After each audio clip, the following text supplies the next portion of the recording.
ਅਗਲੀ ਜਿਹੜੀ ਹਜ਼ਰਤ ਸਿੰਘ ਜੀ ਗੱਲ ਕਰਦੇ ਜਾਈਏ ਇਹ ਅਪੀਲ ਕੋਰਟ ਦੀ ਇੱਕ ਰੂਲਿੰਗ ਆਈ ਆ ਜਿਸ ਦੇ ਨਾਲ ਟਰੰਪ ਹੁਣਾਂ ਦੀਆਂ ਮੁਸ਼ਕਲਾਂ ਜਿਹੜੀਆਂ ਆ ਉਹ ਵੱਧ ਸਕਦੀਆਂ। ਉਹਨਾਂ ਨੇ ਕਿਹਾ ਹੈ ਵੀ ਟਰੰਪ ਹੁਣਾਂ ਨੂੰ ਪ੍ਰੈਜ਼ੀਡੈਂਸ਼ੀਅਲ ਇਮਿਊਨਿਟੀ ਵੀ ਰਾਸ਼ਟਰਪਤੀ ਹੋਣ ਦੇ ਕਰਕੇ ਜਿਹੜਾ ਬਚਾਅ ਹੁੰਦਾ ਆ ਉਹਨਾਂ ਲਾ ਸੂਟਸ ਤੋਂ ਨਹੀਂ ਮਿਲ ਸਕਦਾ, ਜਿਹੜੇ ਜਨਵਰੀ 6 ਦੇ ਨਾਲ 6 ਜਨਵਰੀ ਦੀ ਜਿਹੜੀ ਹਿੰਸਾ ਆ ਜਿਸ ਦੇ ਵਿੱਚ ਇਹ ਦੋਸ਼ ਆ ਵੀ ਇਹਨਾਂ ਨੇ ਉਕਸਾਈ, ਇਹਨਾਂ ਦੇ ਸਾਥੀਆਂ ਨੇ ਉਕਸਾਈ, ਇਲੈਕਸ਼ਨ ਹਾਰਨ ਤੋਂ ਬਾਅਦ ਦੇ ਵਿੱਚ ਉਤੋਂ ਜਿਹੜਾ ਇਹਨਾਂ ਦਾ ਬਚਾਅ ਨਹੀਂ ਹੋਊਗਾ।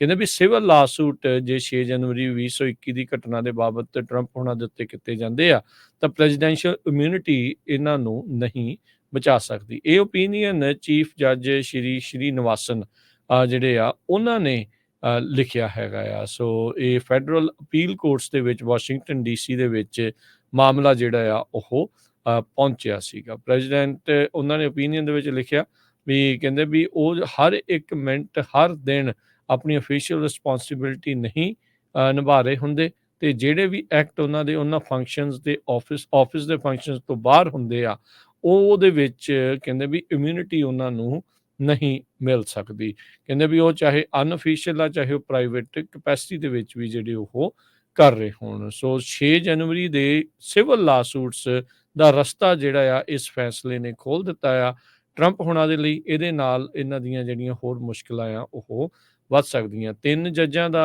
ਜਿਹੜਾ ਇਹ ਬੈਂਚ ਸੀਗਾ, ਇਹ ਯੂਨੈਨਿਮਸ ਡਿਸੀਜਨ ਆਇਆ ਆ। ਤਿੰਨਾਂ ਜੱਜਾਂ ਨੇ ਇਸ ਓਪੀਨੀਅਨ ਨੂੰ ਹਾਮੀ ਜਿਹੜੀ ਉਹ ਦਿੱਤੀ ਆ।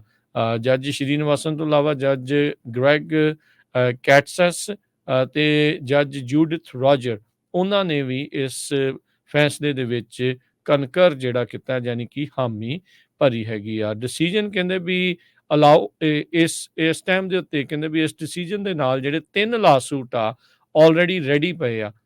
ਇੱਕ ਟਰੰਪ ਹੁਣਾਂ ਦੇ ਉਲਟ ਕੈਪੀਟਲ ਪੁਲਿਸ ਆਫਿਸਰਸ ਦੇ ਦੁਆਰਾ, ਦੂਜਾ ਜਿਹੜੇ ਮੈਂਬਰਸ ਆਫ ਕਾਂਗਰਸ ਦੇ ਦੁਆਰਾ, ਅਤੇ ਕਹਿੰਦੇ ਵੀ ਇਸ ਤੋਂ ਇਲਾਵਾ ਹਾਫ ਡਜ਼ਨ ਹੋਰ 6-7 ਹੋਰ ਜਿਹੜੇ ਟਰੰਪ ਹੁਣਾਂ ਦੇ ਖਿਲਾਫ ਜਿਹੜੇ ਲਾਸੂਟ ਆ ਉਹ ਕਹਿੰਦੇ ਵੀ ਕਹਿ ਲਓ ਵੀ ਸਿਆਲਾਂ ਚੋਂ ਜਿੱਦਾਂ ਉੱਭਰ ਕੇ ਹਾਈਬਰਨੇਸ਼ਨ ਚੋਂ ਆਉਂਦੇ ਆ, ਡੋਰਮੈਂਸੀ ਚੋਂ ਨਿਕਲ ਕੇ ਜਿਹੜੇ ਉਹ ਆ ਸਕਦੇ ਆ। ਸੋ ਇਹਨਾਂ ਨੂੰ ਕਾਫੀ ਜ਼ਿਆਦਾ ਹੋਰ ਨਵੀਆਂ ਜਿਹੜੀਆਂ ਅਦਾਲਤੀ ਦਾ ਪੇਚਾਂ ਦੇ ਵਿੱਚ ਜਿਹੜਾ ਆ ਉਹ ਘਿਰ ਸਕਦੇ ਨੇ। ਇਸ ਫੈਸਲੇ ਦੇ ਨਾਲ ਡੈਫੀਨੇਟਲੀ ਟਰੰਪ ਹੁਣਾਂ ਨੂੰ ਅਦਾਲਤ ਵਿੱਚ ਜਾਂ ਉਹਨਾਂ ਦੇ ਵਕੀਲਾਂ ਨੂੰ ਅਦਾਲਤ ਵਿੱਚ ਜ਼ਿਆਦਾ ਸਮਾਂ ਗੁਜ਼ਾਰਨਾ ਪੈ ਸਕਦਾ ਹੈ। ਅਗਲੀ ਜਿਹੜੀ ਹਜ਼ਰਤ ਸਿੰਘ ਜੀ ਗੱਲ ਕਰਦੇ ਜਾਈਏ ਇਹ ਅਪੀਲ ਕੋਰਟ ਦੀ ਇੱਕ ਰੂਲਿੰਗ ਆਈ ਆ ਜਿਸ ਦੇ ਨਾਲ ਟਰੰਪ ਹੁਣਾਂ ਦੀਆਂ ਮੁਸ਼ਕਲਾਂ ਜਿਹੜੀਆਂ ਉਹ ਵੱਧ ਸਕਦੀਆਂ। ਉਹਨਾਂ ਨੇ ਕਿਹਾ ਹੈ ਵੀ ਟਰੰਪ ਹੁਣਾਂ ਨੂੰ ਪ੍ਰੈਜ਼ੀਡੈਂਸ਼ੀਅਲ ਇਮਿਊਨਿਟੀ ਵੀ ਰਾਸ਼ਟਰਪਤੀ ਹੋਣ ਦੇ ਕਰਕੇ ਜਿਹੜਾ ਬਚਾਅ ਹੁੰਦਾ ਆ ਉਹਨਾਂ ਲਾ ਸੂਟਸ ਤੋਂ ਨਹੀਂ ਮਿਲ ਸਕਦਾ, ਜਿਹੜੇ ਜਨਵਰੀ 6 ਦੇ ਨਾਲ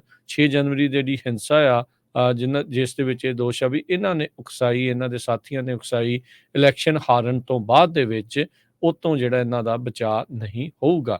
ਕਹਿੰਦੇ ਵੀ ਸਿਵਲ ਲਾਸੂਟ ਜੇ 6 ਜਨਵਰੀ 2021 ਦੀ ਘਟਨਾ ਦੇ ਬਾਬਤ ਟਰੰਪ ਹੁਣਾਂ ਦੇ ਉੱਤੇ ਕੀਤੇ ਜਾਂਦੇ ਆ ਤਾਂ ਪ੍ਰੈਜ਼ੀਡੈਂਸ਼ੀਅਲ ਇਮਿਊਨਿਟੀ ਇਹਨਾਂ ਨੂੰ ਨਹੀਂ ਬਚਾ ਸਕਦੀ। ਇਹ ਓਪੀਨੀਅਨ ਚੀਫ ਜੱਜ ਸ਼੍ਰੀ ਨਿਵਾਸਨ ਜਿਹੜੇ ਆ ਉਹਨਾਂ ਨੇ ਲਿਖਿਆ ਹੈਗਾ ਆ। ਸੋ ਇਹ ਫੈਡਰਲ ਅਪੀਲ ਕੋਰਟਸ ਦੇ ਵਿੱਚ ਵਾਸ਼ਿੰਗਟਨ ਡੀਸੀ ਦੇ ਵਿੱਚ ਮਾਮਲਾ ਜਿਹੜਾ ਆ ਉਹ ਪਹੁੰਚਿਆ ਸੀਗਾ। ਪ੍ਰੈਜ਼ੀਡੈਂਟ ਉਹਨਾਂ ਨੇ ਓਪੀਨੀਅਨ ਦੇ ਵਿੱਚ ਲਿਖਿਆ ਵੀ ਕਹਿੰਦੇ ਵੀ ਉਹ ਹਰ ਇੱਕ ਮਿੰਟ ਹਰ ਦਿਨ ਆਪਣੀ ਅਫੀਸ਼ੀਅਲ ਰਿਸਪੌਂਸਿਬਿਲਿਟੀ ਨਹੀਂ ਨਿਭਾ ਰਹੇ ਹੁੰਦੇ ਅਤੇ ਜਿਹੜੇ ਵੀ ਐਕਟ ਉਹਨਾਂ ਦੇ ਉਹਨਾਂ ਫੰਕਸ਼ਨਸ ਦੇ ਆਫਿਸ ਦੇ ਫੰਕਸ਼ਨਸ ਤੋਂ ਬਾਹਰ ਹੁੰਦੇ ਆ ਉਹਦੇ ਵਿੱਚ ਕਹਿੰਦੇ ਵੀ ਇਮਿਊਨਿਟੀ ਉਹਨਾਂ ਨੂੰ ਨਹੀਂ ਮਿਲ ਸਕਦੀ। ਕਹਿੰਦੇ ਵੀ ਉਹ ਚਾਹੇ ਅਨਅਫੀਸ਼ੀਅਲ ਆ ਚਾਹੇ ਉਹ ਪ੍ਰਾਈਵੇਟ ਕਪੈਸਿਟੀ ਦੇ ਵਿੱਚ ਵੀ ਜਿਹੜੇ ਉਹ ਕਰ ਰਹੇ ਹੋਣ। ਸੋ 6 ਜਨਵਰੀ ਦੇ ਸਿਵਲ ਲਾਸੂਟਸ ਦਾ ਰਸਤਾ ਜਿਹੜਾ ਆ ਇਸ ਫੈਸਲੇ ਨੇ ਖੋਲ੍ਹ ਦਿੱਤਾ ਆ ਟਰੰਪ ਹੁਣਾਂ ਦੇ ਲਈ। ਇਹਦੇ ਨਾਲ ਇਹਨਾਂ ਦੀਆਂ ਜਿਹੜੀਆਂ ਹੋਰ ਮੁਸ਼ਕਿਲਾਂ ਆ ਉਹ ਵੱਧ ਸਕਦੀਆਂ। 3 ਜੱਜਾਂ ਦਾ ਜਿਹੜਾ ਇਹ ਬੈਂਚ ਸੀਗਾ,